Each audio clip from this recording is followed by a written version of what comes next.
qui vont être distribués de porte à porte, mais par des bénévoles et dans différents commerces. Je pense qu'on ne peut pas vous garantir que vous allez avoir votre copie porte à porte. Je vous réfère, si vous ne la recevez pas, aller dans les commerces locaux. Avenue du 4 mai, j'ai une très bonne nouvelle suite à des discussions avec les responsables du chantier. Il semblerait que le pieutage se termine autour de l'Action de grâce. Fait que enfin,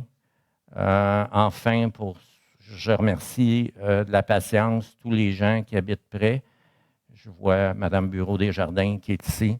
Merci. Merci à toute la communauté. Le dossier de l'école secondaire avance comme prévu, selon les échéanciers prévus. Tout va très bien. Donc, c'est un dossier là, qui va très, très bien jusqu'à nouvel ordre. Fait qu'on peut juste être content. Au niveau de l'Église, vous voyez ceux qui sont ici dans la salle, il y a des rénovations au niveau du clocher de l'Église. Ça avance à grands pas. Il y aura peut-être une semaine de retard ou deux, mais les rénovations vont se faire quand même. Après, il y aura le parvis de l'Église qui va se faire. Et en bonus, quand pour réparer le clocher, ils ont descendu la cloche. Et la cloche était un peu défraîchie, si on veut. Fait que la cloche va être restaurée, fait qu'elle va être plus belle. Je ne sais pas si ça va avoir une meilleure sonorité, mais je pense qu'on va avoir au niveau de ce bâtiment patrimonial, tranquillement, on va y redonner sa valeur. Ça m'amène à la période d'intervention des conseillers, donc peut-être aller du district 1 et de ma droite vers ma gauche. Vidéo à présenter. Excusez, l'écran en avant, Pierre-Luc, ne fonctionne pas. En attendant, on peut présenter la petite vidéo.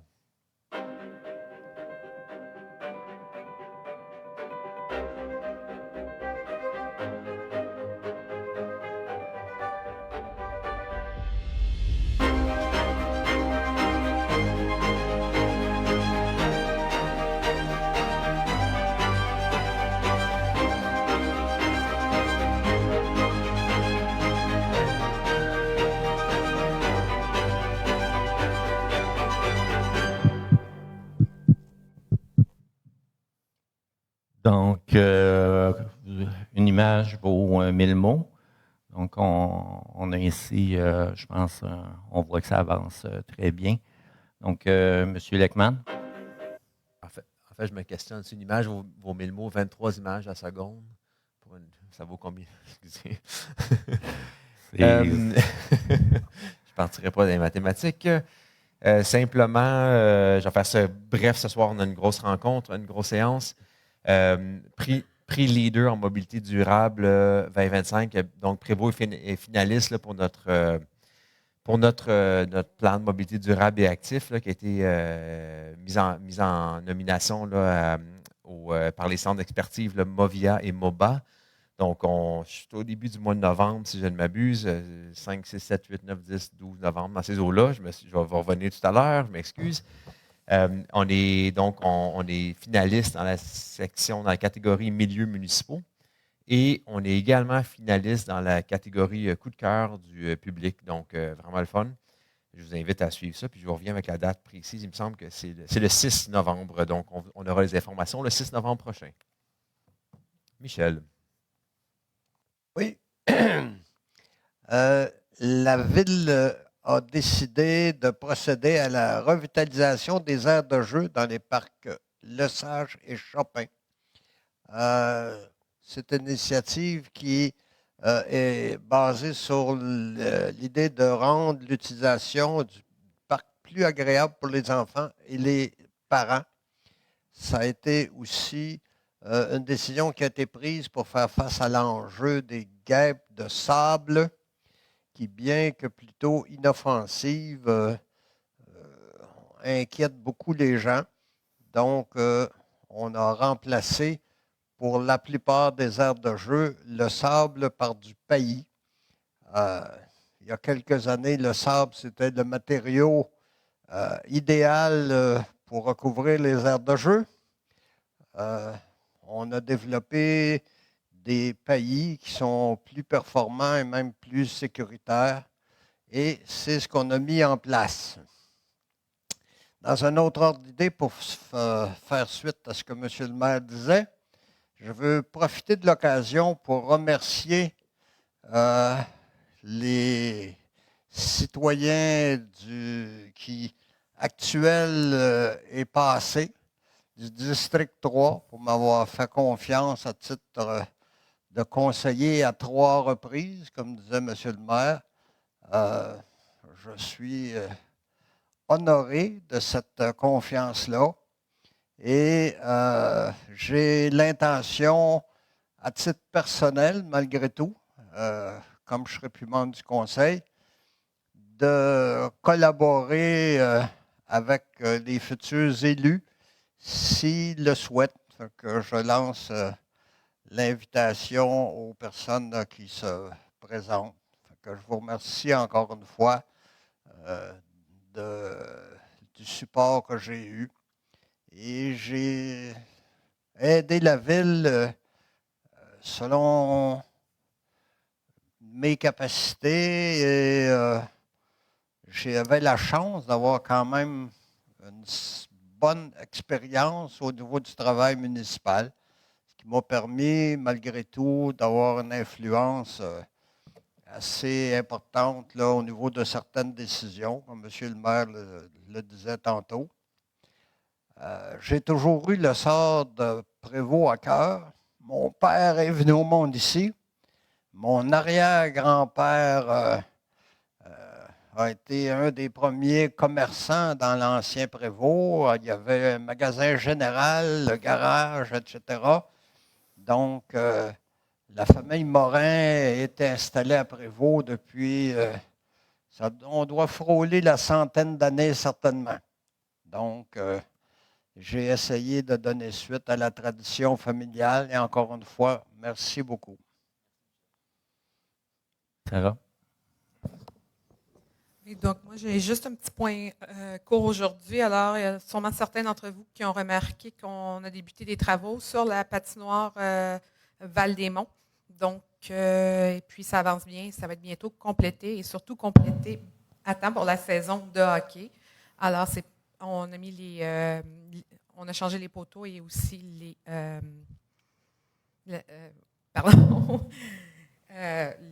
paravents. Donc, on est bien heureux de cela. Puis, on tient aussi à vous rappeler qu'il y a encore des inscriptions qui sont en cours pour la Ligue intermunicipale de hockey. En passant, j'ai un complément d'information que mon directeur des loisirs m'a dit aujourd'hui. On pensait que les poteaux de la patinoire avaient été mal installés, dans le sens que les pieux n'étaient pas assez ancrés dans le sol et que c'est pour ça que le gel les avait soulevés. En faisant la réflexion, ils se sont aperçus que les pieux allaient 6 pieds, il y avait 6 pieds de ciment dans le sol.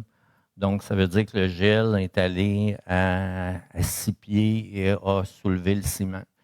Là, cette fois-ci, il y a un sonotube qui va être autour du ciment, fait que ça donne moins de prise au gel. Normalement, ça glisse dessus, fait que ça devrait donner un meilleur travail, mais on a eu des mauvaises pensées pour ceux qui avaient fait la première installation et on peut, heureusement ou malheureusement, je ne sais pas les blâmer. Monsieur Daignon, je pense que j'ai parlé de votre point de la rénovation de l'Église. C'est pas bien grave. Moi, j'ai tout simplement un point sur les activités. Rapproche plus ton micro, Pierre. Oui.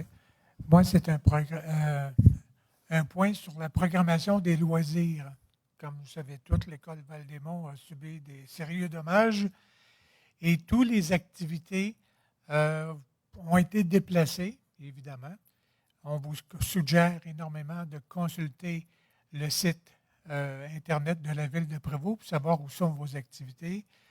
Le plus gros événement, c'est le marché de Noël, qui va être aussi déplacé à l'École des Falaises, où est-ce que se passe normalement le festival de la BD, tout ça. Donc, le gymnase est quand même assez grand. Ça devrait être une très belle activité aussi.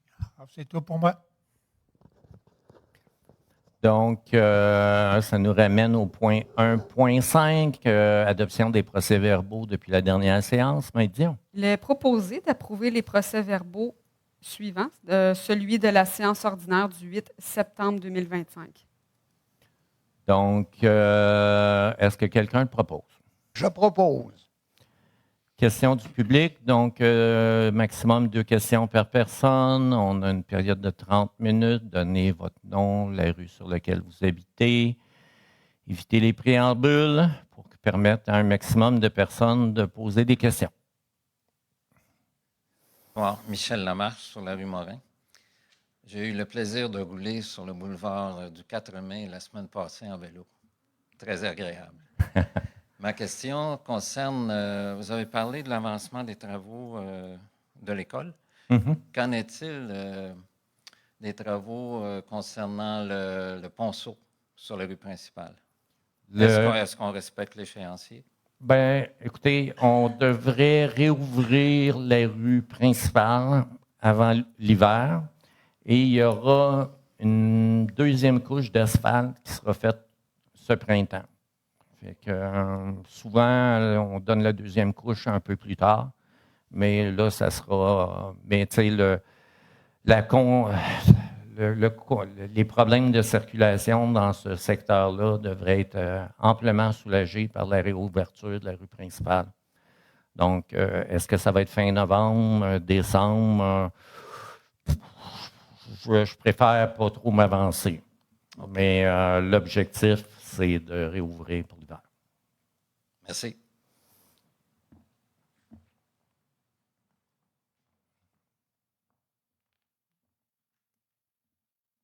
Gilles Raymond de la rue Guénette. Bonsoir, M. le maire, M. Dame. Vous avez parlé tantôt du conflit de Post Canada. Je comprends c'est quoi une grève, il y a un rapport de force. Je comprends les arguments, mais je crois que. Mais j'ai vu dans la presse, je vois la presse, le directeur général des élections demande aux municipalités un peu de s'organiser. C'est un non-sens. Demander à des bénévoles de faire le tour de la ville, c'est un immense boulot. On vous lance la balle. Moi, je pense qu'il devrait y avoir des grosses pressions au gouvernement. C'est prioritaire. Si les postes sont capables, à chaque mois, d'envoyer des postes, à soit de pension de vieillesse, d'aide sociale, ils sont capables de faire de la démocratie, nous envoyer ce fameux coupon-là. Il faut qu'il y ait des grosses pressions. Puis, mon autre question par rapport à ça, est-ce qu'il va y avoir un vote par anticipation? Beaucoup de gens, au mois de novembre, ne seront pas là. OK. Il y a un vote Veux-tu répondre, Caroline? 26 octobre. Donc, il va y avoir un vote par anticipation le 26 octobre, qui est normal. Le dimanche, ça, ou c'est le dimanche? Donc, le dimanche avant l'élection. Votre question par rapport à Post Canada, je ne veux pas prendre parti pour l'un ou l'autre. OK? Je comprends que je pense que Post Canada est à un tournant de son histoire. Je comprends la partie syndicale qui essaie de défendre l'intérêt de leurs membres. Je comprends aussi le gouvernement qui veut qui accumule un déficit annuel de plus d'1 milliard, je crois, là, de mémoire.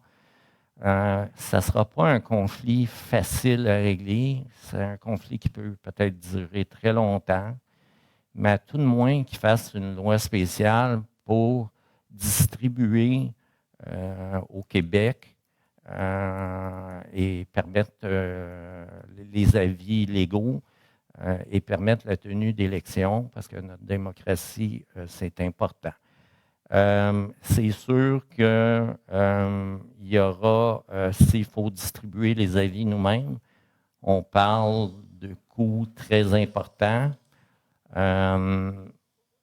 Excusez-moi, je coupe, M. le maire, parce que tantôt, vous avez parlé, il y a peut-être des moyens par Internet, mais ce n'est pas tous les gens qui ont Internet qui sont habiles avec ça. Puis vous parlez de la grosse importance de la démocratie. Il y a des pays qui sont en guerre de la démocratie. C'est une chose très importante, puis ça peut éviter des problèmes, des chicanes par la poursuite. On est en élection, il y a deux partis. S'il y a un gagnant, il y a même des gens qui se présentent comme indépendants.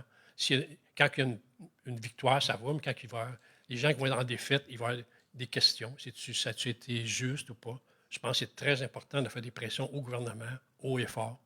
Bien, écoutez, je pense que moi, je parle directement avec notre député fédéral qui, lui, tous les mercredis, rencontre le Conseil des ministres et fait part des doléances. Et comme j'ai dit tout à l'heure, là, je monte le ton tranquillement, mais bon, Tim, c'est pas un mauvais gars, il fait qu'est-ce qu'il est capable. Mais bon, j'ai espoir qu'il y ait une solution la semaine prochaine qui vienne d'Ottawa. S'il n'y a pas de solution, il y a des gens qui vont en perdre beaucoup de crédibilité. D'accord, merci. Ma deuxième question, c'est concernant justement le fameux muret de la rue Doucet. Là, il y a un mur qui est créé pour protéger les gens à l'arrière de la rue Doucet, mais ça fait comme une réflexion de bruit. Moi, je suis sur la rue Guénette, qui est complètement vis-à-vis ce mur-là. Donc, le son est comme multiplié. On entend vraiment, il y a certains camionneurs qui claquent le panneau, puis ça sonne. De ce temps-là, on ne peut pas se plaindre du bruit parce que justement, à l'école, il y a les fameux pieux qui sont très bruyants pour tout le monde. Même chez moi, je l'entends très fort. Mais si c'est possible à l'avenir, regardez pour la rue Doucet, qu'il y ait peut-être une petite continuité du mur pour éviter le bruit se répandre sur les rues dans mon quartier. Ouais. On le prend en note parce que c'est la première fois que c'est porté à mon attention. Si on ne le sait pas, on ne peut pas s'améliorer. Merci beaucoup. Bienvenue. Donc, si on passe au point suivant, donc ça m'amène à approbation des déboursés des engagements au 1er octobre 2025. Maître Dion. Il est proposé d'approuver la liste de déboursés au montant de 4 437 724,42 $ et la liste des engagements en commande au montant de 236 866,74 $. Donc, l'été, on fait plus de travaux, donc plus de déboursés, mais vous voyez les engagements chutent de façon importante. Est-ce que quelqu'un le propose? Je propose. Ah, il n'y avait rien de spécial dans les comptes. On commençait à être habitué. Dépôt des états comparatifs, exercice 2025. Donc, la loi maintenant oblige la trésorière à déposer des états comparatifs pour l'année en cours. Donc, c'est l'article 105.4 de la loi sur les cités et villes. Je pense que c'est normal, rendu aux 2 tiers de l'année, que les membres du conseil soient, et les citoyens surtout, soient au courant si l'année 2025 se porte bien. Donc, pour le moment, on a, bon, j'ai plus mes chiffres, mais je vais y aller de mémoire. On a un surplus d'environ 1 500 000, compte tenu il y a déjà 1 million là-dessus qu'on va retrancher pour l'année prochaine pour amortir toute augmentation de taxes éventuelles. Donc, ce montant-là, donc, il va nous rester environ 500 000. Se rajoute à ça, il y a le dossier du marché aux puces qui n'est pas signé encore, qui pourrait peut-être se signer cet automne.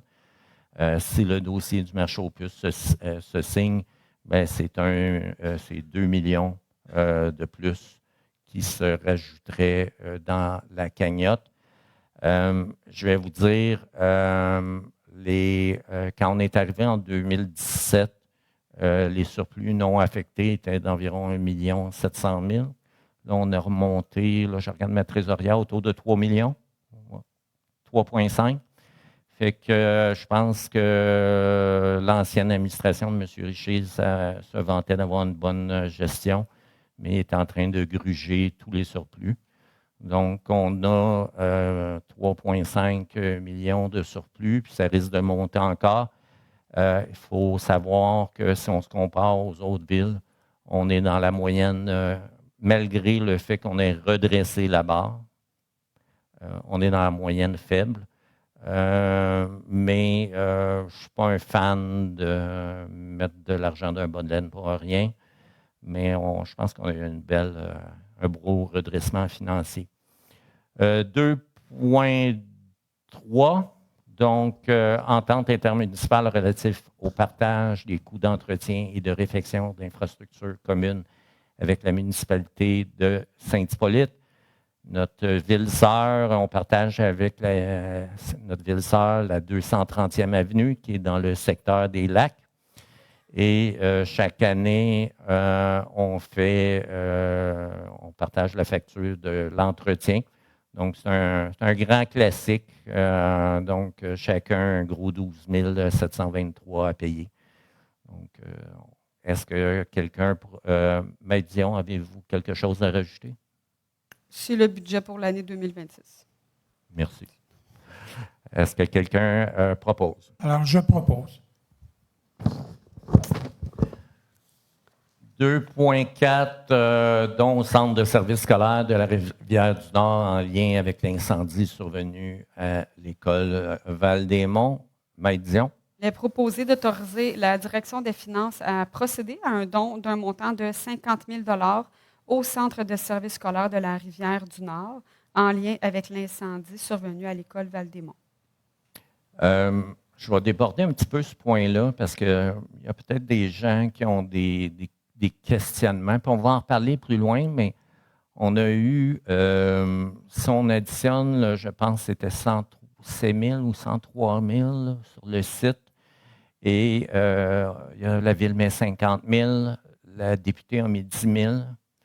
On va le voir tout à l'heure, la ville de Saint-Jérôme a mis 25 000. Il y a un don d'un particulier de 10 000 Il y a plein de petits dons, 1 000, 2 000, 5 000. IGA et Métro aussi demandaient aux caisses des montants d'argent aux gens. On n'a pas encore les montants exacts de ça. On dépasse les 200 000 Je suis vraiment touché par notre population. Vraiment, bravo. On passe devant une difficulté et la communauté s'est serré les coudes. Et je trouve ça fantastique et ça nous motive, nous autres comme élus. On sait pourquoi qu'on travaille. On travaille pour une communauté forte. Fait que je tenais à rajouter ça au point 2.4. Est-ce que quelqu'un peut proposer le point? Je vais faire ça, mais avant de proposer, j'aimerais juste dire, c'est génial là, qu'on ait ramassé de l'argent comme communauté, mais il reste une étape importante. C'est l'enseignant en moi, le professeur en moi qui parle. Il y a des profs là-dedans qui avaient, depuis 30 ans, accumulé des petits dessins plastifiés sur les murs. Ils avaient cousu des coins de lecture. Il y avait le petit kit là, pour l'enfant qui était hyperactif. L'autre petit ensemble là, de lecture pour l'enfant qui était un peu doué. Il y a des choses qui ne se payent pas. Fait que c'est génial qu'on les paye.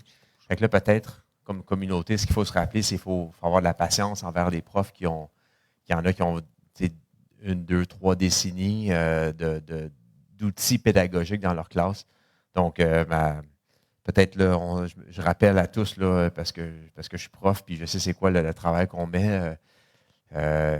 Soyons indulgents, patients, aidants envers pas juste les enfants, les familles, mais aussi les profs qui ont vraiment souffert dans cette situation-là, puis que ça va, pour certains, prendre, qui n'arriveront jamais à refaire tout ce qu'ils ont fait. Donc, cela étant dit, je propose naturellement ce don généreux. Il ne faut pas oublier le personnel enseignant, la direction d'école qui va vivre des défis énormes dans les prochaines semaines. Donc, tu l'as proposé? Oui. D'accord. Gestion réglementaire 3.1, adoption du règlement 865 relatif au rejet dans les réseaux d'égouts de la Ville de Prévost. Maître Dion. Il est proposé d'adopter le règlement 865 relatif au rejet dans les réseaux d'égouts. Nous en avons parlé lors de la dernière séance. On vient réglementer les rejets. On s'est beaucoup inspiré du règlement de la communauté urbaine de Montréal. On sait qu'il y a des entreprises qui sont très sympathiques, comme nos microbrasseries, mais qui ont des rejets énormes. Et ces rejets-là, ben, c'est l'ensemble des citoyens qui payent pour le traitement de ces rejets-là. Fait que là, on vient resserrer la réglementation pour que ça soit équitable pour tout le monde. Et on va être dans cette transformation-là, aidant, comme on l'est toujours, dans les situations de changement. Est-ce que quelqu'un propose? Je propose. Adoption du règlement 843-05 amendant le règlement d'urbanisme durable de la Ville de Prévost afin de revoir les dispositions relatives à un projet de densification pouvant être autorisé par la procédure sur les usages conditionnels. Maître Dion. Il est proposé d'adopter le règlement numéro 843-05. Donc, entre autres, je pense que ça fait 3 fois qu'on l'amène au Conseil. C'est l'adoption finale. Il y a eu une assemblée de consultation et pour l'adoption de ce soir, c'est pour faire suite à cette assemblée de consultation-là. L'idée, on est venu réduire, on permettait par usage conditionnel de passer de 3 à 6 logements, par exemple, dans le Vieux-Shawbridge. Donc, on est venu, étant donné que les citoyens nous ont fait savoir qu'ils étaient plus ou moins d'accord, fait qu'on on vient abolir l'usage conditionnel pour augmenter le nombre de logements. Donc, les usages conditionnels restent pour d'autres détails, mais on ne pourra plus passer de 3 à 6 logements dans les secteurs du Vieux-Shawbridge. Je propose. Merci, Mme Duproche. Elle m'en allait passer outre. Désolée pour les gens dans la salle. On n'est pas trop habitués avec les micros comme ça. Adoption du règlement 843-6 amendant le règlement d'urbanisme durable de la Ville de Prévost afin de revoir plusieurs dispositions. Maître Dion. Il est proposé d'adopter le règlement numéro 843-06. Donc, vous avez les principaux points à l'écran, mesure d'atténuation de l'impact des travaux pour les travaux de déblai ou de remblai de plus de 50 voyages de camion. Modification pour une zone de la marge latérale de 6,2 mètres à 3 mètres. Et on est venu dans la zone ZI 230, ajouter et retirer certains usages. De mémoire, il s'agit du terrain du marché aux puces. Est-ce qu'on a, donc c'est l'adoption finale, est-ce qu'on a un proposeur? Merci. Dépôt du rapport de consultation des actes assujettis de la politique de consultation. Maître Dion? C'est tout simplement un dépôt par rapport aux 2 règlements d'urbanisme qu'on vient de voir. Donc, on a fait des séances de consultation, autant en salle qu'en, je pense, sur le web. Et puis, l'administration se doit de produire un rapport pour dire quelles ont été les questions, les commentaires sur ces 2 règlements-là. Fait que je vais vous avouer qu'il n'y a pas eu grand-chose, mais il faut quand même produire le rapport. Donc, c'est un dépôt. Ça m'amène à l'avis de motion et dépôt d'un projet de règlement 863 décrétant le versement d'une quote-part de la Ville de Prévost pour des travaux dans le cadre d'une entente relative à des travaux municipaux avec le promoteur, le Centre Atrium Incorporé, et autorisant un emprunt à cette fin. Maître Dion. Il faut quelqu'un pour donner l'avis de motion et déposer le projet de règlement. Je donne l'avis de motion. D'accord. Et vous faites le dépôt, j'imagine. Également aussi. Oui. Il faut comprendre, pour vous expliquer, on va profiter du projet de l'Atrium pour faire un bouclage de réseau d'aqueduc. En ce moment, il y a le projet Le Clos du Bourg, dans les Clos. Il va y avoir une conduite d'aqueduc qui va partir de cet endroit-là, qui va passer sous la 117 et qui va aller rejoindre le côté ouest de la 117. Après, ça va tourner, ça va passer devant l'Atrium et il va y avoir un bouclage qui va se faire dans le coin du McDonald's. Donc, je pense que j'ai déjà expliqué à multiples reprises que notre réseau d'aqueduc, c'était, excusez l'expression, mais du raboutage. Puis, si on ne veut pas avoir à grosser tous les tuyaux, il faut faire du bouclage. Fait que c'est qu'est-ce qu'on est en train de faire. Le promoteur va payer jusqu'à 50 % de la dépense pour le bouclage. En fait, la ville va payer 50 % du bouclage jusqu'à un maximum de 175 000 $ qui va être financé sur 20 ans.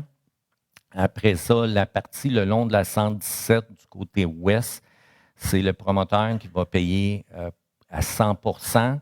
Donc, selon les estimés préliminaires, mais qui sont déjà plus bons, ça va être plus que ça, mais c'est au moins 900 000 $. Fait que la ville, dans ce dossier-là, se trouve à payer, selon mes anciens calculs, qui sont déjà plus bons, donc ça va être moins que ça, entre 12 et 15 % de la facture. C'est ça. Je vous rappelle que l'Atrium va rapporter environ de 400 à 500 000 $ par année. Donc, au bout de 3-4 mois, la dépense pour le bouclage va être payée. C'est une question d'équité parce que pour cette portion-là du bouclage, ça profite à l'ensemble des citoyens qui sont sur le réseau des clos prévôtois. Et on a hâte de voir ce projet-là, voir le jour. Est-ce que c'est un avis de motion, si je me trompe? Oui, parfait. Fait que je voulais quand même donner ces explications-là. Autorisation pour la disposition de biens municipaux, Maître Dion. Il est proposé d'autoriser les démarches nécessaires avec le CAG pour la vente des biens mentionnés à la présente résolution. Donc, vous êtes à même de constater que les véhicules automobiles, on les use à la corde, 2005, 2008, 2018 un peu moins, là, je suis d'accord avec vous, puis un train modèle réduit qui nous avait été donné il y a 7-8 ans, là, qui est disposé. Fait que, Maître Dion, non, excuse. Proposeur. Je propose.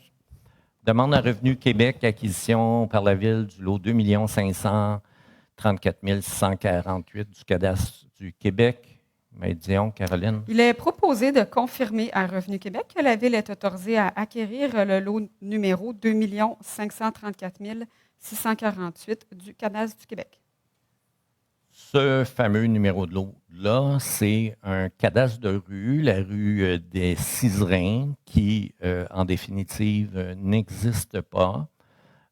Mais il y a des problématiques de drainage dans ce coin-là. Fait qu'en étant propriétaire du lot, de l'assiette de la rue, ça va nous permettre de venir régulariser les problèmes de drainage et soulager nos citoyens qui habitent sur la rue plus bas.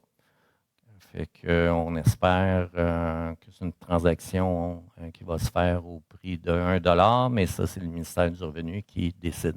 À moins que tu aies eu la confirmation. Donc, pas encore. Okay. Est-ce qu'on a un proposeur? Je propose. 5.1, traitement des résidus-fer et alimentaires, appel d'offres public, octroi de contrat. Médion. Il est proposé d'octroyer le contrat à 14 29 75 Canada Limité pour un montant total de 442 500 $ plus taxes. C'est un peu particulier, cette résolution-là, parce que là, on a juste un seul soumissionnaire. Donc, on aurait pu s'attendre à ce que le prix monte. Mais non, le prix a baissé de manière significative. Donc, on passe là on sauve à peu près 30 000 par année pour ce contrat-là. Puis c'est un contrat de 5 ans, je ne me trompe pas. Fait que c'est vraiment intéressant. Qui veut l'adopter, le proposer? Je propose. Merci. Auditeur externe, le mois dernier, on est allé en appel d'offres. On avait refusé l'appel d'offres. Donc, cette année, on a une nouvelle, ce soir, on a une nouvelle résolution pour les auditeurs externes. Maître Dion. Il est proposé d'octroyer le contrat à DCA Comptable Profession Agréée Inc., Comptable Professionnel Agréé Inc., pour un montant total de 88 100 $ plus taxes et de se réserver le droit de lever l'option de renouvellement pour l'exercice financier 2028 et l'exercice financier 2029. Donc, on parle de 2025 à 2028.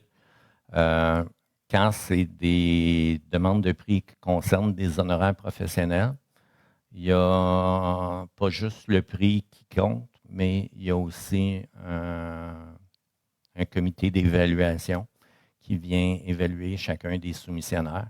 C'est pour ça que vous voyez le pointage. Il se pourrait, donc c'est le prix et le pointage qui comptent. Donc, ce n'est pas nécessairement le moins cher qui va l'emporter s'il y a une moins bonne note. La plupart du temps, c'est le moins cher qui l'emporte quand même parce que les barèmes légaux au niveau du pointage ne mettent pas assez l'accent sur la qualité. Mais c'est une exception au principe du plus bas soumissionnaire, une exception partielle. Est-ce qu'on a un... Merci. 5.3, construction des marches entre la gare de Prévost et la rue de la Traverse. Maître Dion. Il est proposé d'octroyer le contrat de confection des marches à Iliane Construction Inc. pour un montant de 16 770 $ plus taxes et pour la confection des mains courantes à Soudure Blondin Inc. pour un montant de 3 500 $ plus taxes. Donc, vous êtes au parc linéaire, vous êtes à la gare, vous voulez descendre, par exemple, aller prendre une bière au Shawbridge. Bien là, actuellement, c'est un talus. Il s'est fait un petit chemin naturel par les gens. Puis qu'on va venir installer une vraie descente avec une main courante. Et ça fait, suite à une demande citoyenne, ça va être payé à même le fonds de parc et espace vert. Est-ce que quelqu'un propose? Travaux de vidange et disposition des boues de l'étang numéro 1 de la station d'épuration des eaux usées. Donc, c'est des travaux supplémentaires qui ont été faits cet été. Maître Dion. Il est proposé d'autoriser le paiement des travaux supplémentaires au montant de 24 102 $ et 61 cents plus taxes. Donc, cet été, on a fait la vidange des boues de l'étang numéro 1. Non seulement on a fait la vidange des boues, on a fait quasiment un récurage. Les quantités ont été un petit peu plus élevées. Et puis, une fois, on a un petit extra. Mais ô combien qu'on a fait un beau ménage dans les étangs aérés, ô combien ça va être profitable pour le futur. On a enfin rattrapé le retard qu'on avait accumulé dans le passé. Donc, ça a pris 4-5 ans rattraper le retard, mais je pense que là, c'est fait et on va avoir une meilleure performance des étangs. Est-ce qu'on a un proposeur? Je propose. 5.5, fourniture et installation d'aérateurs aérés. Donc, c'est la réception provisoire. Maître Dion. Il est proposé d'accepter de façon provisoire les travaux réalisés par l'Essor et Demers Mécanique de Procédés Inc. dans le cadre du contrat de fourniture et installation d'aérateurs de surface aux étangs aérés en date du 18 septembre 2025. Lors de la conception du 3e étang aéré, je pense en 2010 ou en 2000, bon, peu importe, il était suggéré par le consultant qui avait fait la conception d'installer 3 aérateurs de plus pour qu'il y ait une meilleure oxygénation des étangs, ce qui fait que les bactéries mangent plus les déchets, ce qui améliore le processus. Et ça n'avait jamais été fait, donc on l'a fait cet été, ce printemps. Fait que là, c'est la réception provisoire de cet ajout dans les étangs. Donc, est-ce que quelqu'un propose? Merci, M. Daigneault. 5.6, construction d'une nouvelle rue entre le boulevard du Curé-Labelle et la rue principale. Contrat ING 2024-97-01. Autorisation de modification de contrat. Maître Dion. Il est proposé d'autoriser le paiement d'une somme de 134 205,47 $ plus taxes pour des travaux supplémentaires réalisés dans le cadre du contrat ING 2024-97-01. C'est probablement, entre autres, de la disposition de la terre qui a été faite au printemps, qui a fait gonfler la facture. Est-ce que quelqu'un le propose? Je propose. 6.1, gestion des infrastructures. Entente relative à la fourniture de personnel technique de la Fédération québécoise des municipalités. Autorisation de signature. Il est proposé d'autoriser que la Ville utilise les services d'ingénierie et d'expertise technique de la FQM afin d'effectuer la planification et la gestion de son territoire, de ses infrastructures et de ses équipements municipaux. Et qu'à cette fin, que la Ville conclue une entente avec la FQM. Donc, actuellement, on se prépare à aller en appel d'offres pour des dossiers très techniques. Et puis, comme j'expliquais tout à l'heure, quand c'est des dossiers qui concernent des services professionnels, il y a un comité qui examine chacune des soumissions, en plus du prix. Et on veut avoir les meilleurs experts possibles et qui soient neutres. Donc, la Fédération québécoise des municipalités offre le service, des services d'accompagnement. Je pense que on va profiter de leur expertise. Ça vaut la peine de payer quelques heures pour, quand on va ouvrir les soumissions, choisir le meilleur soumissionnaire. Si on ne va pas chercher l'expertise, on est vulnérable. Moi, je regarde ce qui se passe à Québec avec SACLIC. Si les élus et l'administration ne poussent pas au bout pour avoir les meilleures personnes, on peut se retrouver à être entraîné là, dans quelque chose qui coûte extrêmement cher et puis qu'on n'a pas besoin. Donc, je voulais, moi, personnellement, et l'administration aussi, là, qu'on aille chercher les meilleures ressources possibles. Est-ce que quelqu'un le propose? Je propose. Programme Éco-prêt, octroi de financement pour la réfection d'une installation septique pour les habitués du conseil.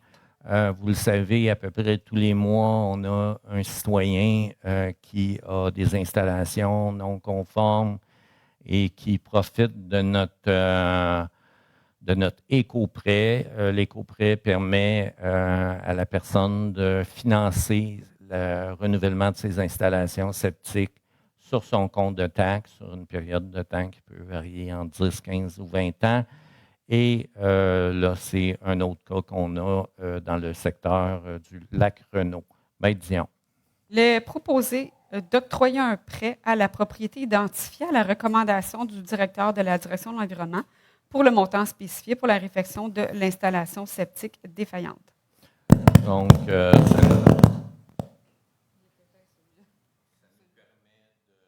nous tranquillement régler des installations qui sont problématiques pour l'environnement. Est-ce qu'on a un proposeur?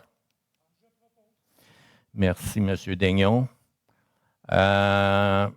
Donc, là, gestion de la sécurité publique. Donc, la Régie intermunicipale d'incendie de la Rivière-du-Nord va adopter son budget 2025. Donc, le budget 2025, c'est un budget de transition. C'est pour mettre en place la régie parce que techniquement, là, elle existe, mais elle n'est pas opérationnelle.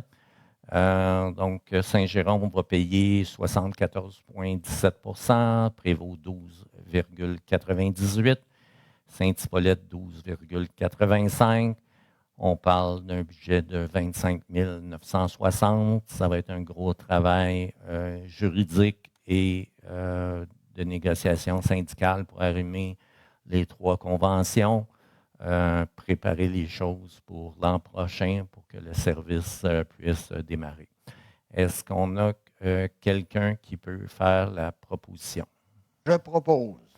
Peut-être juste préciser, le 200 000, là, c'est le maximum. Là. C'est un budget, c'est une enveloppe, mais les calculs qu'on faisait de comptable, c'était peut-être même la moitié de ça.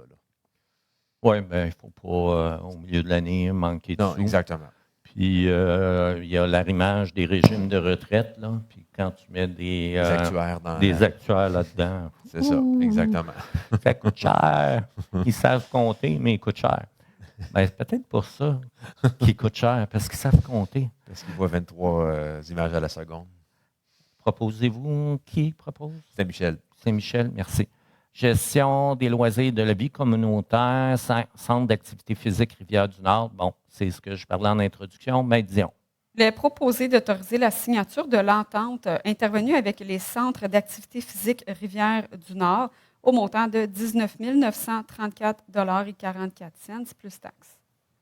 Donc, les gens connaissent ça sur l'appellation CAP-RDN. Quand on est arrivé en 2017-2018 pour rentrer membre du CAP-RDN, c'était 55 000 par année. Donc, on calculait que par rapport au nombre de citoyens qui se servent des piscines et des gymnases à Saint-Jérôme, ça ne valait pas la peine. Suite à une négociation qu'il y a eu ce printemps, on signe pour 19 934 Là, ça vaut la peine de payer ça à nos citoyens.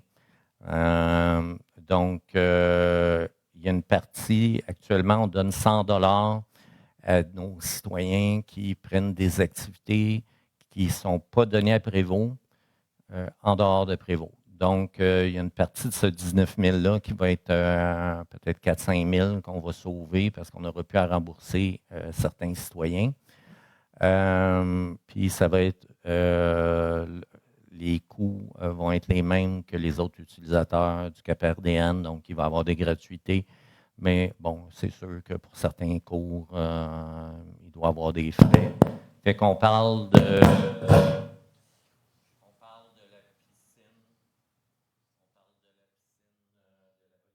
du Cégep. Il va y avoir de Cap Jeunesse aussi, que je connais moins bien. Il y a aussi du pickleball. Je sais qu'il y a un amateur au moins dans la salle. Du badminton, de la danse, des cours de natation, du bain libre, des gymnases. On ne perd pas de vue d'essayer d'avoir une entente avec la MRC des Pays d'en haut pour les installations de Sainte-Adèle. Mais actuellement, les gens des Pays d'en haut sont en réflexion, sont intéressés, mais ils essayent de trouver une formule qui soit équitable pour leurs citoyens puis équitable pour les villes qui veulent se joindre à eux. Donc, ça va se passer là, probablement au printemps prochain si on est capable d'arriver à une entente. Il y a une chose, beaucoup de gens sur les réseaux sociaux me parlent que ce serait agréable d'avoir une piscine intérieure à Prévost. Moi aussi, j'aimerais ça. Je pense que tous les membres du conseil aimeraient ça. La question est une piscine intérieure, c'est entre 15 et 30 millions. Mais ce n'est pas nécessairement ce n'est pas nécessairement le coût de construction qui est problématique. Une piscine intérieure coûte entre 30 et 40 000 $ d'électricité par mois. Pas par année, par mois. Là, on rajoute les sauveteurs et tout le reste. Fait que j'ai fait un petit calcul qui n'est pas scientifique, là. Mais pour construire une piscine à Prévost, c'est minimum de 300 à 500 $ par année, par maison, pendant 20 ans. Okay? Je doute que si on passait ce truc-là en référendum, ça ne passerait pas. Okay? Donc, c'est ça. Fait que je pense que malheureusement, la ville n'est pas pour le moment assez grosse et peut-être ne le sera jamais pour accueillir ce genre d'installation-là. On cherche des solutions. Donc, avec le Cap RDN, ce soir, on en a une à Saint-Jérôme, puis on va en chercher une autre à Saint-Adèle. Est-ce qu'on a un proposeur? Marché de Noël demande de soutien financier dans le cadre du programme d'appui au développement de l'agriculture et de l'agroalimentaire en région. Maître Dion. Il est proposé d'autoriser le dépôt d'une demande de soutien financier dans le cadre du programme d'appui au développement de l'agriculture et de l'agroalimentaire en région auprès du ministère de l'Agriculture, des Pêcheries et de l'Alimentation. Donc, c'est un peu un cadeau qui nous tombe du ciel. Donc, on a une subvention pour laquelle on serait éligible pour le marché de Noël. Fait qu'on va à la pêche, on fait une demande de subvention. Qui propose?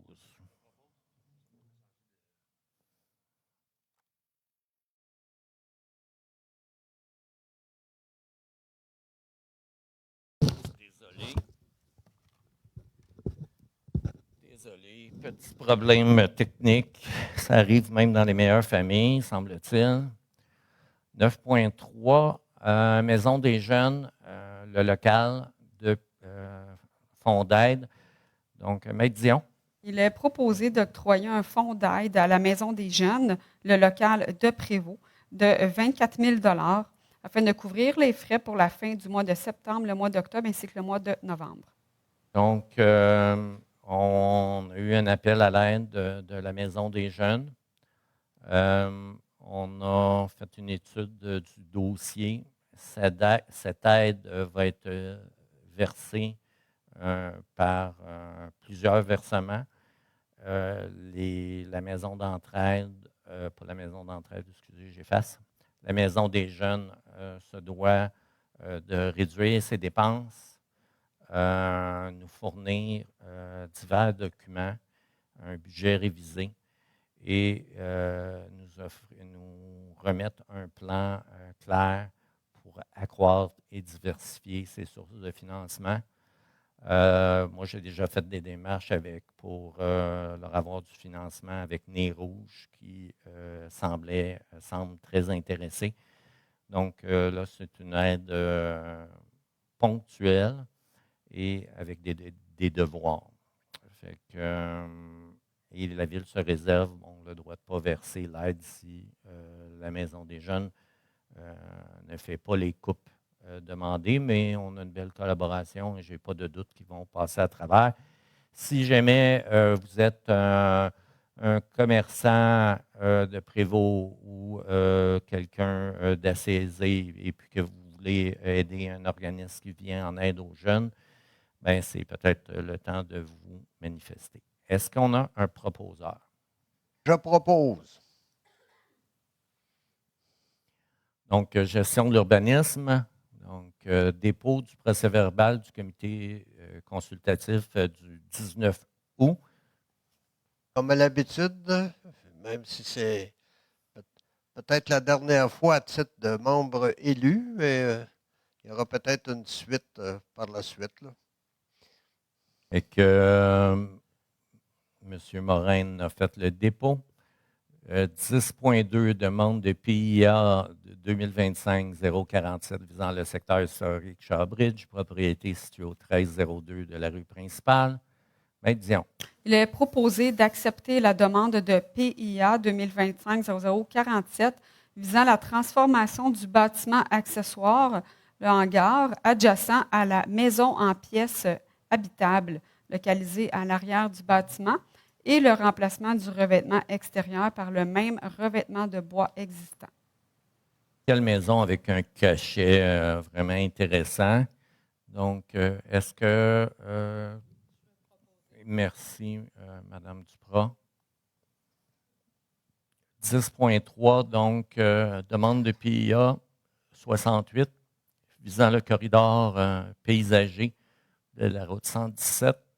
Maître Dion. Il est proposé d'accepter la demande de PIA 2025-0068 visant l'agrandissement du bâtiment principal d'une superficie totale de 99,20 m², soit une section de 69,10 m² et une autre section de 30,10 m², portant le ratio d'implantation au sol du bâtiment à 0,34 %, alors que le règlement en permet un ratio maximum de 0,60 %. Quelle entreprise qui a revitalisé le secteur Shawbridge depuis sa construction en 2018? Ça a changé complètement l'aspect du secteur. Là, il a grandi du côté, si vous regardez à gauche, en rouge, c'est l'agrandissement qu'il fait. C'est le côté de la terrasse, puis un peu devant sa salle où il brasse la bière. Donc, est-ce que quelqu'un en fait la proposition? 10.4, donc demande de PIA 2025-70 visant le secteur historique du Vieux-Shawbridge. C'est le 951, rue principale, Maître Dion. Il est proposé d'accepter la demande d'autoriser l'agrandissement de l'aire de stationnement existant. Je pense que la photo a été prise pour nous convaincre.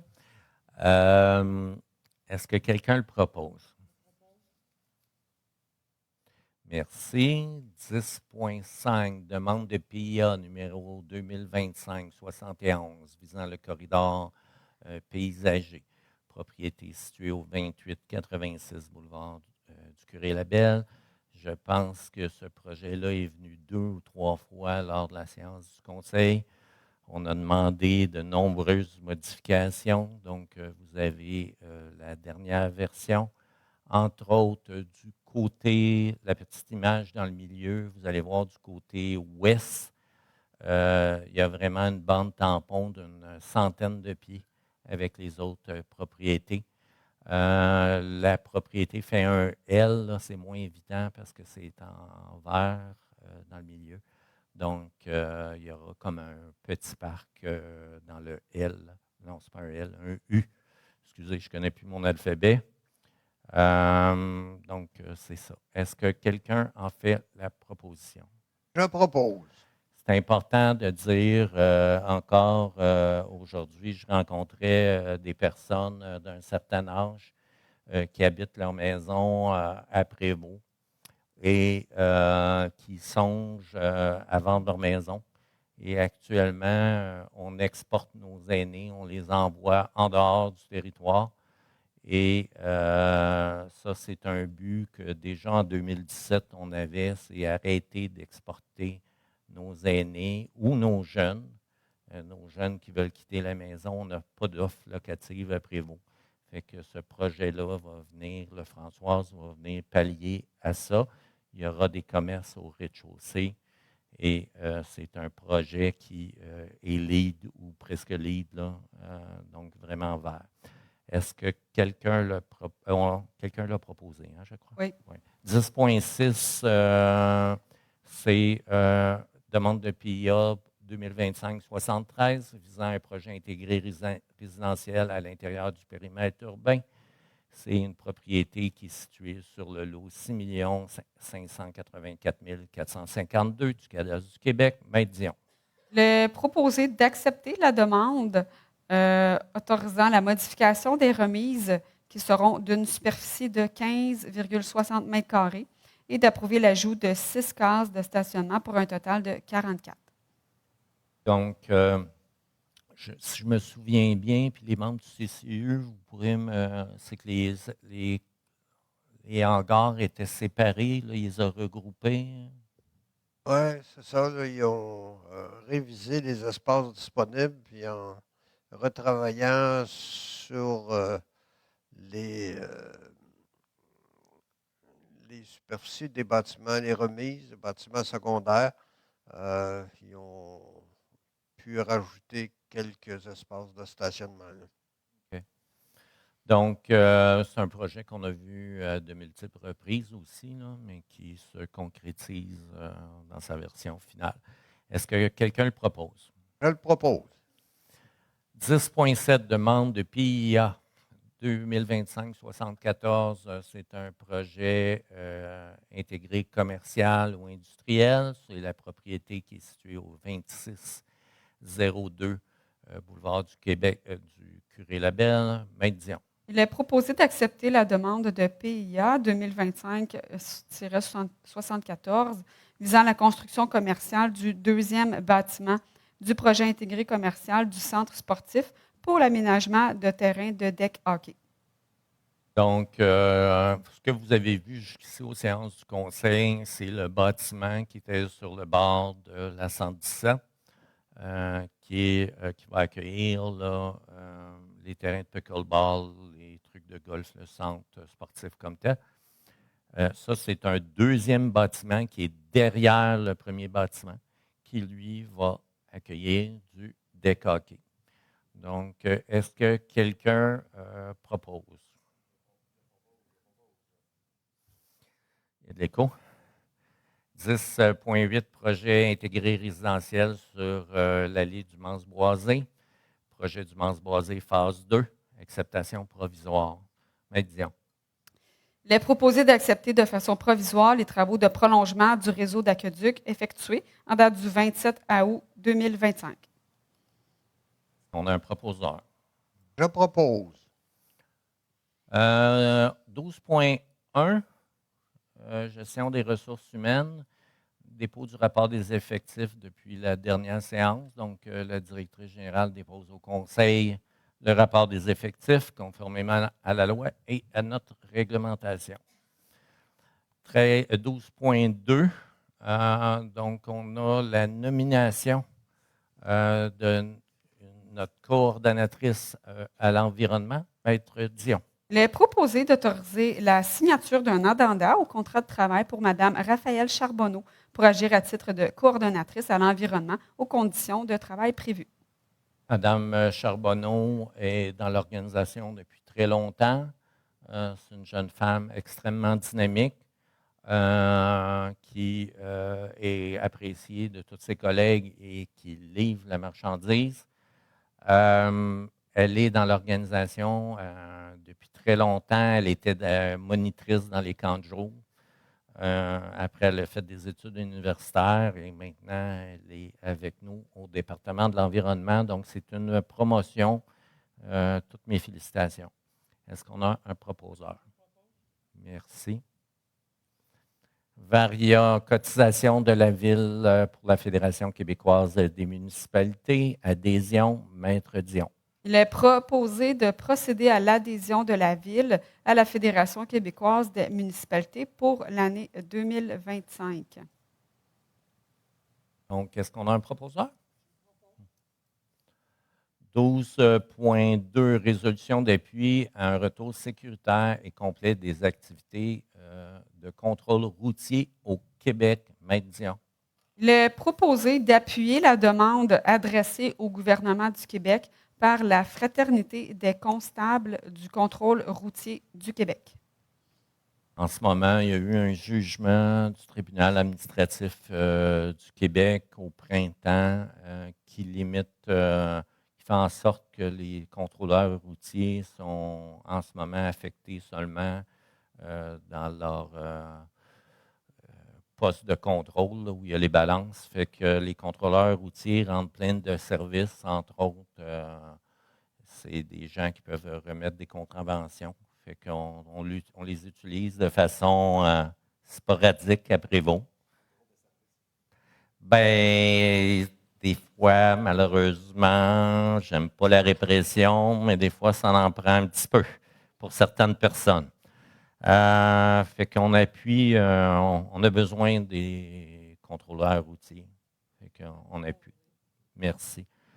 13.3, remerciements aux donataires et aux organismes pour la levée de fonds des élèves et familles touchées par l'incendie de l'école Val-des-Monts. Maître Dion. Il est proposé d'exprimer une profonde reconnaissance envers tous les donataires, citoyens, entreprises et organismes ayant contribué à la levée de fonds en soutien aux élèves et familles touchées par l'incendie de l'école Val-des-Monts. Je pense que j'en ai parlé au début de la séance, je ne me répéterai pas.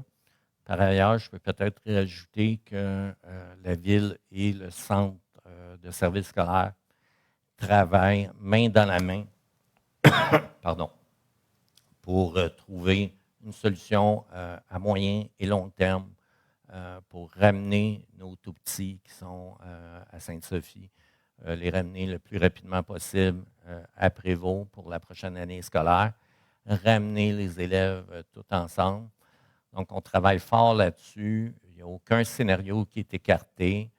On a vraiment c'est très positif jusqu'ici. C'est un dossier qui avance très bien. Je pense que c'est l'intérêt des enfants qui guide autant le centre de services scolaires que celui de la Ville. Je ne peux pas vous en dire plus pour le moment, mais je suis très optimiste qu'on ait une annonce du centre de services scolaires dans les prochaines semaines, au pire dans les prochains mois, pour l'école Val-des-Monts. Est-ce qu'on a un proposeur pour notre résolution de remerciement? Je propose. Bon, là, tout le monde. Ouais, c'est unanime, M. le maire. Bon, je vous laisse vous débrouiller avec ça, Maître Dion, à qui vous allez le donner. Ils sont tannants un peu. Là, 13.4. M. Morin a parlé plus fort. On va laisser le privilège à M. Morin vu qu'il quitte. Donc, 13.4. Écoutez, remerciement spécial à la Ville de Saint-Jérôme pour la levée de fonds aux élèves et familles touchées par l'incendie de l'école Val-des-Monts. Vas-y, Caroline. Il est proposé d'adresser nos plus sincères remerciements à la Ville de Saint-Jérôme pour son engagement et sa générosité dans la levée de fonds en soutien aux élèves et familles touchés par l'incendie de l'école Val-des-Monts. C'est assez extraordinaire qu'une ville vienne soit solidaire de notre ville. Et ça en est d'autant plus extraordinaire que dans le passé, surtout lors de mon premier mandat, où ce n'était pas la même équipe municipale qui était à Saint-Jérôme, on a eu beaucoup de conflits avec la ville de Saint-Jérôme. On se faisait fourrer pour le train de banlieue, l'hôtel des régions qui refusait de nous payer. On a eu énormément de dossiers où il a fallu se battre contre l'ancienne administration de la ville de Saint-Jérôme. Puis là, aujourd'hui, chapeau, ça fait 4 ans qu'il y a une nouvelle administration à Saint-Jérôme. Puis ils viennent dire « Hey, Prévost, on vous donne 25 000 ». Je pense qu'il faut souligner, remercier les élus de la ville de Saint-Jérôme pour ce changement de paradigme-là, ce changement. Et là, on est vraiment, c'est là qu'on voit que dans la MRC, on peut être vraiment des partenaires et avancer ensemble. Donc, merci beaucoup. C'est peut-être moins important pour les citoyens, mais moi, ça me touche personnellement. Est-ce qu'on a un proposeur? 13.5, je vais faire le début, Caroline. Donc, demande de clarification, réseau d'aqueducs privés abandonné par Aquagestion et Région des Laurentides et la nouvelle application des modalités de la TEC par le MAMACH. Donc, considérant qu'au fil des années, le ministère de l'Environnement et de la lutte au changement climatique de la faune et des parcs a délivré à des entreprises privées des autorisations pour exploiter des réseaux d'aqueducs privés sans leur imposer d'encadrement financier adéquat ni de mécanismes contraignants pour assurer la continuité ou le transfert des services en cas de retrait. Considérant que ces autorisations n'obligeaient pas les promoteurs à fournir des garanties financières ou à adopter des plans de contingence permettant d'assurer la continuité des services en cas de défaut. Considérant que dans son rapport du 24 février 2015, le protecteur du citoyen relève plusieurs défauts du ministère. Donc, l'absence, en fait, leur demande d'élaborer un cadre d'intervention pour les réseaux présentant des avis d'ébullition ou de non-consommation. Il demandait aussi, le protecteur du citoyen, l'implication du ministère des Affaires municipales et du ministère de la Santé et des Services sociaux, le déploiement uniforme de ce cadre dans toutes les directions régionales, la production annuelle d'un bilan de mise en œuvre du plan d'action, considérant que malgré les graves conclusions du protecteur du citoyen, en gros, rien n'a été fait. Considérant que le 23 mars 2025, la Société Aquagestion a informé le MELCCFP de son retrait total de ses obligations, abandonnant ainsi 22 réseaux d'aqueducs privés dans les Laurentides, dont 2 à Prévost. Considérant que le MELCCFP a imposé par ordonnance aux municipalités locales concernées la garde provisoire de ces réseaux, transférant ainsi une responsabilité lourde et coûteuse, sans consultation préalable ni compensation. Comprenez-moi bien, la ville de Prévost, c'est ces citoyens qui sont sur ces 2 réseaux-là. On est prêt à les aider, mais il y a des façons de faire qui sont inappropriées. Considérant que le ministère des Affaires municipales veut appliquer dorénavant aux municipalités ayant reçu une ordonnance les modalités de financement et de priorisation de la TEC. Donc, la TEC, c'est un programme de subvention qui est financé par la taxe sur l'essence, dont les villes se servent beaucoup pour faire la réfection d'infrastructures. Donc, comme s'il s'agissait de réseaux publics municipaux, et cela représente une iniquité pour les citoyens de même ville, et une iniquité entre les villes et les municipalités du Québec. Considérant qu'en mars 2025, les fonctionnaires du MAMACH auraient reçu la directive de geler le programme de la TEC des municipalités concernées et d'appliquer rétroactivement le principe de 20-80 sans en faire informer aussitôt les municipalités visées. Donc là, on est au mois de mars. Le point suivant, si je le résume, la municipalité de Mille-Îles, par hasard, a fait une demande au MAMACH, a été avisée le 24 juillet. Donc, pourtant, toutes les municipalités concernées auraient dû être avisées depuis le mois de mars. Considérant qu'à ce jour, aucune communication écrite ou officielle n'a été transmise aux villes et municipalités concernées, confirmant ou informant cette directive. Fait que là, on est rendu en octobre. La directive a été mise en mars. Puis la quinzaine de villes touchées par ce décret-là, on ne sait pas si on va perdre une partie de nos subventions de la TEC. Donc, considérant que ce n'est qu'à l'initiative de la ville, de la municipalité des Mille-Îles, lors d'une rencontre du 24 juillet, soit 4 mois plus tard, après l'approbation de la programmation que la directive a été communiquée, considérant que se fiant à l'approbation reçue, les villes et municipalités ont engagé des dépenses importantes. On est rendu en octobre, c'est sûr qu'on s'est servi de la TEC depuis le début de l'année.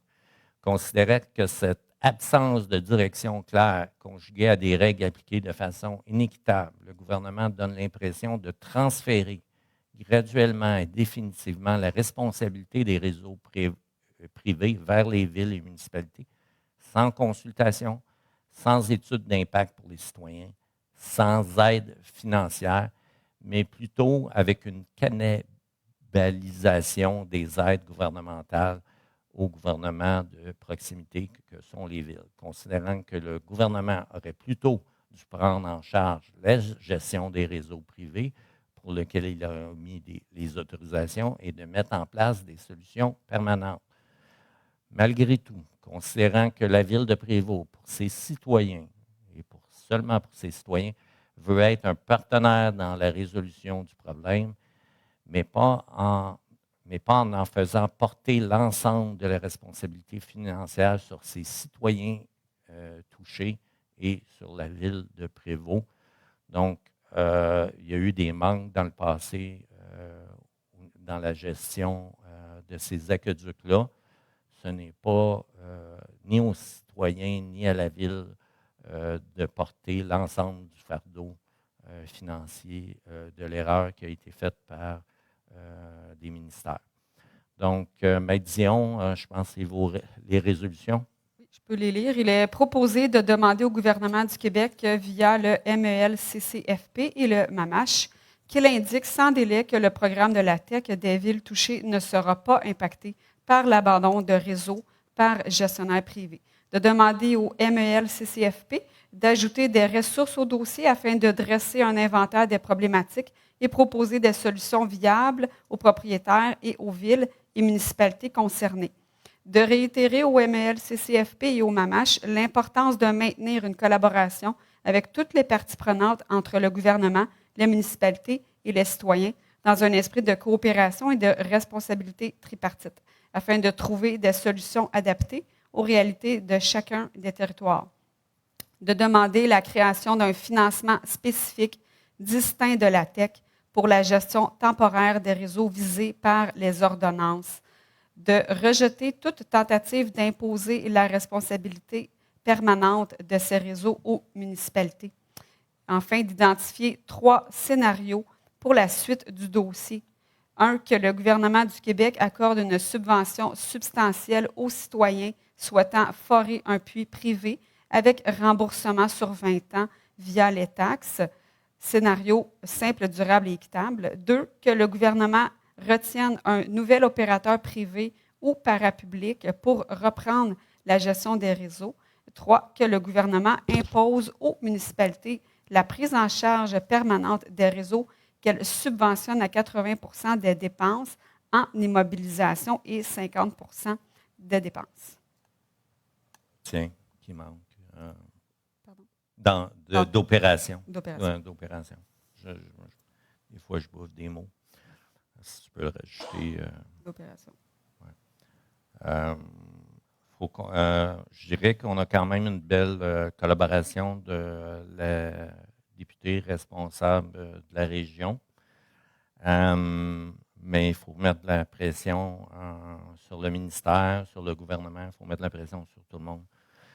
Sinon, ces citoyens-là vont se retrouver avec des factures difficiles à encaisser, sans vouloir faire de jeu de mots. Est-ce qu'on a un proposeur? Merci. Donc, ça nous amène à la période de questions. Même principe que tout à l'heure. J'ai une question sur le web. Oui, d'accord. Donc, depuis plus de 2 ans, Xavier Monnière, résident de la rue de l'Érablière, dénonce des inondations touchant sa propriété après chaque pluie.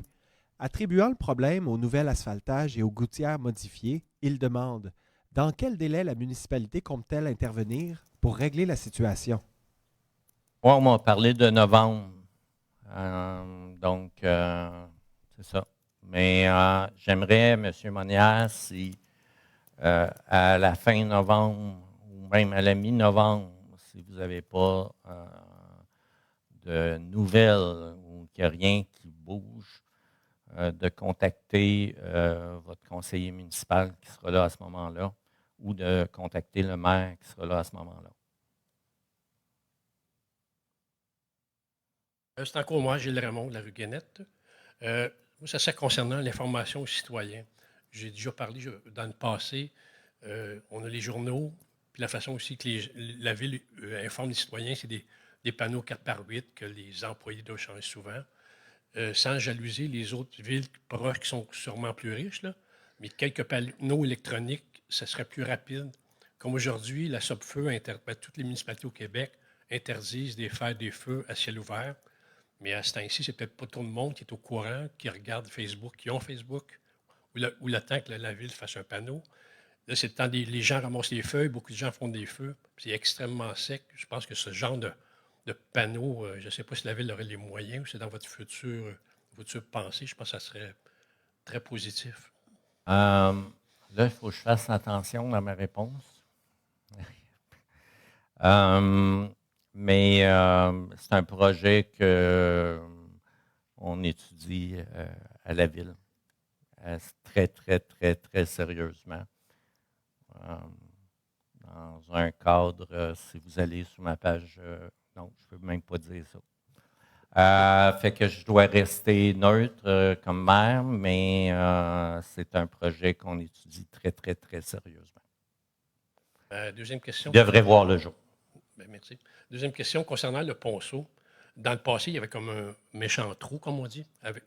Est-ce que ça va être enterré à un niveau plus égal, avec toute la terre qui est en surplus, là? Surtout quand on le passe en vélo, là, la côte est facile à descendre, mais à remonter, elle est plus dure. Je vais prendre cette question-là pour la prochaine séance du conseil. Je suis allé voir vous avez dû les voir un peu. Bon, déjà, on voit que le niveau a remonté un peu. Mais jusqu'à quel point ils vont le remonter, je ne peux pas vous dire. Là. Vous allez me répondre à la prochaine séance du conseil, M. le maire. Merci. Merci. Donc,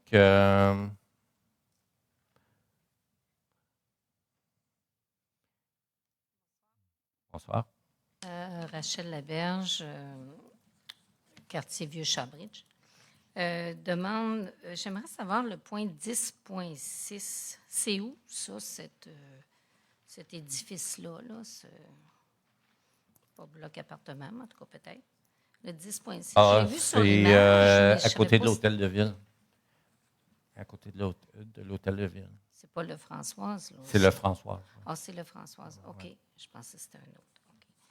Et puis, mon autre question, c'est pour l'école Val-des-Monts, la reconstruction et tout ça, est-ce qu'on s'attend que ça soit fait en 2026 ou 2027? C'est la construction d'une école, c'est 2-3 ans. OK. Plus 2, je pense, mais parlons de 2-3 ans. Il y a toutes les solutions sont regardées en ce moment, mais comprenez que c'est le dossier, il appartient au centre de services scolaires. Okay? Nous, on est là en support et je peux vous garantir qu'on donne tout notre support.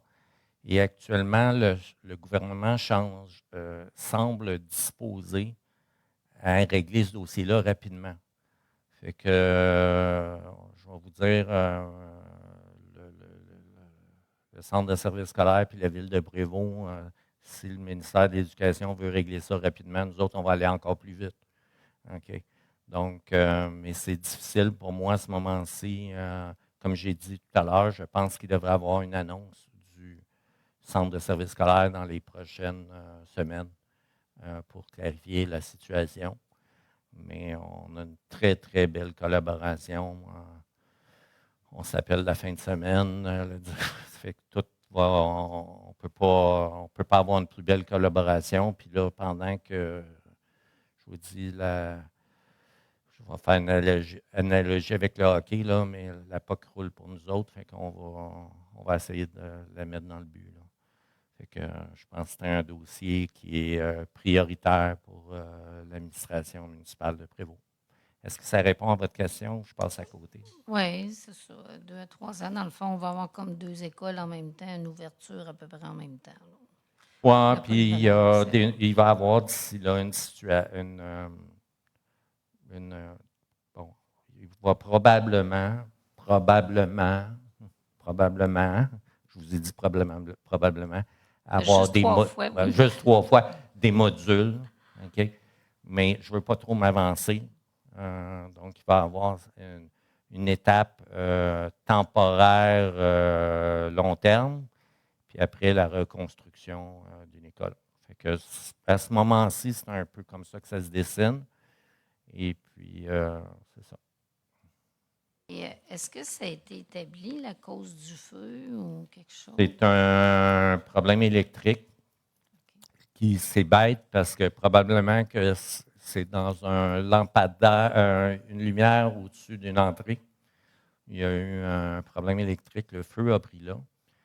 Probablement que ça avait été du côté de la rue de l'école.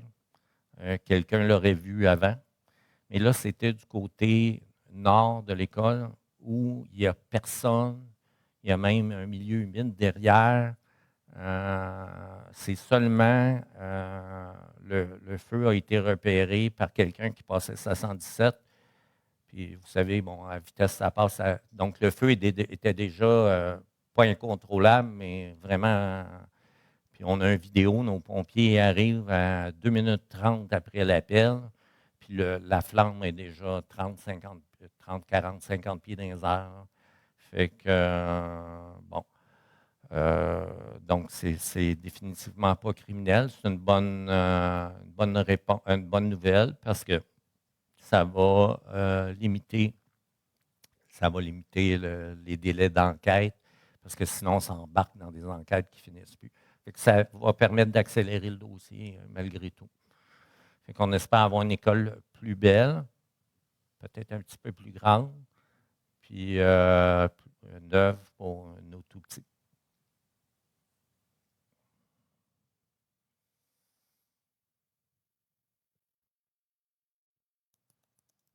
Lamarche, rue Morin. Vous n'avez pas besoin de piscine, M. Lamarche? Monsieur le maire, au début de la séance, vous avez remercié M. Morin pour ses 13 années de bons et loyaux services. Moi, je tiens à remercier tous les membres du conseil qui sont ici ce soir et même les 2 qui ne sont plus là. Je tiens à vous remercier pour votre dévouement puis votre implication pour améliorer la ville de Prévost, pour améliorer, je dirais, peut-être le bien-être de ses résidents. Et j'espère vous revoir au mois de novembre. Bon, merci quand même, M. Lamarche. Puis, donc, j'imagine que c'est la dernière question. Période d'intervention des conseillers. Testing. Oui, ça fonctionne. Moi, je suis allé valider, effectivement. Merci, M. Raymond. On est maintenant en zone extrême, là, selon la SOPFEU. Effectivement, là, la région de Laurentide, incluant Montréal, Laval, jusqu'à Terrebonne, passé en fait. Là.